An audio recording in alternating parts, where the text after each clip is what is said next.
vamos a cerrar e integrar la hormona de crecimiento con lo que sería un caso clínico.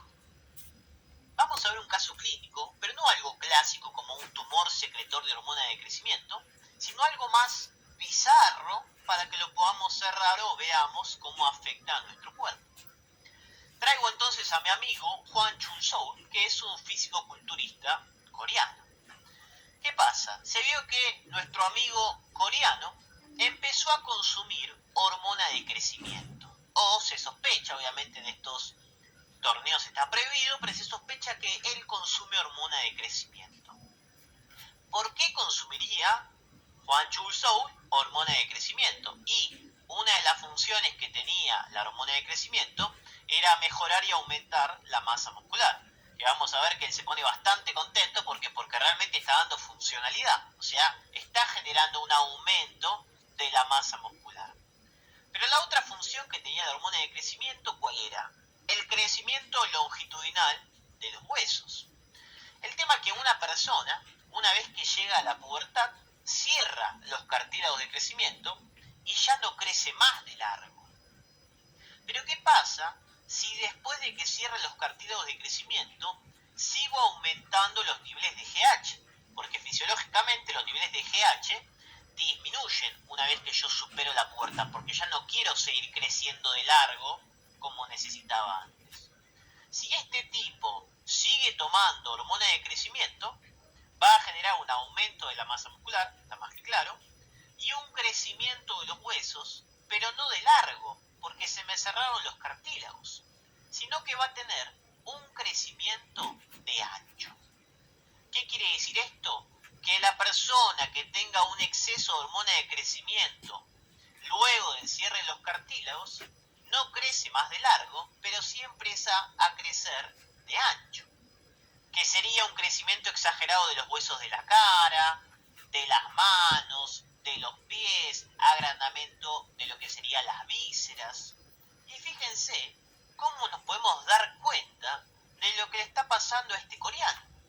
Fíjense cómo era su cara antes del consumo de hormona de crecimiento y la cara que tiene ahora.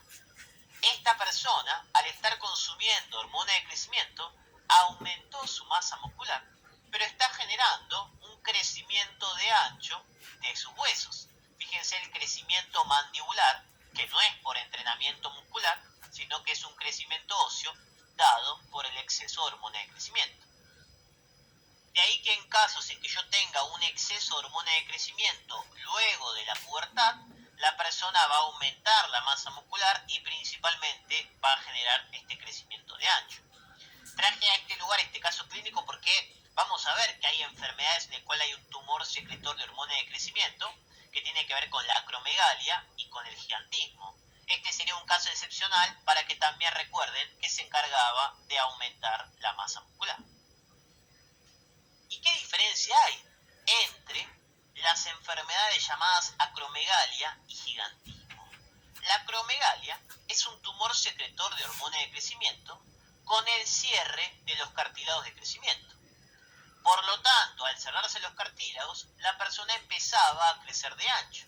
El agrandamiento de la mandíbula, agrandamiento de las manos, de los pies, de la cara, que esto generalmente es muy común, que la persona empieza a ir a la consulta y se ve que está cambiando de zapatos constantemente, o que por ejemplo el anillo del casamiento ya no lo tiene más en el anular y se lo puso en el dedo chiquito, porque se le está agrandando la mano, que es algo que normalmente no debería suceder en la vida adulta.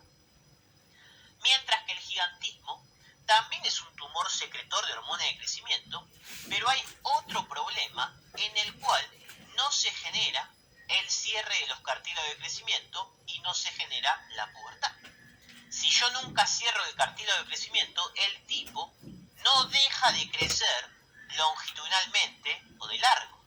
De ahí las personas que tienen una altura excesiva, 2,50 metros, 2,60 metros, que está dado por dos problemas: por el tumor que secreta la hormona de crecimiento y por alguna falla a nivel del sistema del cierre de los cartílagos. ¿Cuál va a ser la diferencia principal? Que uno tiene el crecimiento de los huesos de ancho y el otro tiene el crecimiento de largo. Son los mismos tumores de hormona de crecimiento, crece de ancho porque se cerraron y el otro crece de largo porque nunca pudo generar ese cierre. ¿Y qué diferencia encontramos entre la acromegalia y el enanismo hipofisario? La acromegalia ya nombramos, es un tumor secretor de hormona de crecimiento. Y el enanismo hipofisario es una deficiencia de la secreción de hormona de crecimiento, en el cual en este caso la persona no va a secretar hormona de crecimiento. Así que, ¿qué va a pasar? No va a poder generar un crecimiento acorde, longitudinal o de largo. Esto es lo que le pasaba a Messi. Messi tenía una deficiencia en la secreción de GH y estaba estancado en su altura. Debería tener una altura determinada para su crecimiento y estaba mucho más bajo de esa altura porque no tenía la hormona que se encarga de este crecimiento longitudinal. Luego de que se fue a Barcelona, empezó con el tratamiento usando dosis de GH y pudo recuperar el crecimiento normal. ¿Y Messi sigue usando hormona de crecimiento? ¿Messi toda su vida va a usar hormona de crecimiento? No, Messi usó hormona de crecimiento hasta el fin del desarrollo longitudinal o de largo. Aproximadamente a los 18, 19 años se deja de crecer de largo. Obviamente depende mucho de la biografía y la genética. Por lo tanto, una vez que finalizó su crecimiento longitudinal, ya no tiene necesidad del consumo de GH. Puede mantener la función de la GH mediante otros mecanismos del sistema metabólico. Y por último, un pantallazo entre la deficiencia de hormona de crecimiento versus la deficiencia de las hormonas tiroides. ¿Qué pasa? Al tener un déficit de la hormona de crecimiento, voy a tener un déficit de crecimiento armónico.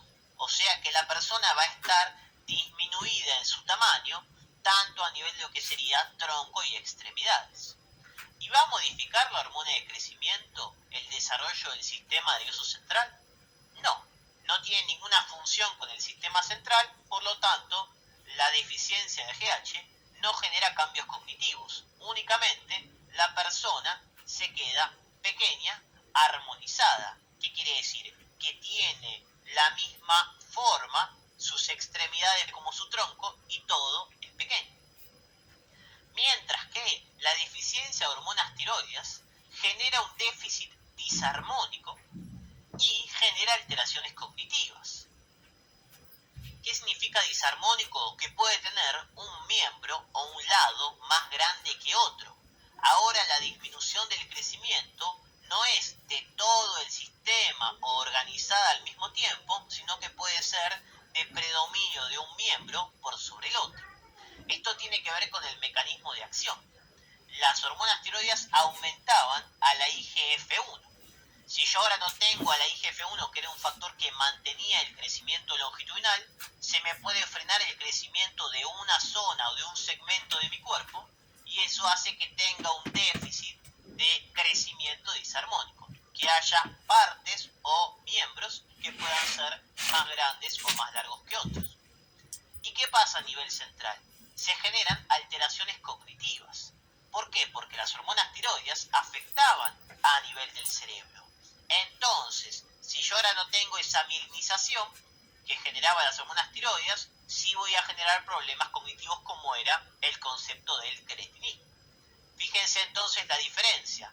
Uno tiene que ver con el concepto del armonismo y sin cambios cognitivos, la GH, y las tiroides es un crecimiento disarmónico y con alteraciones cognitivas.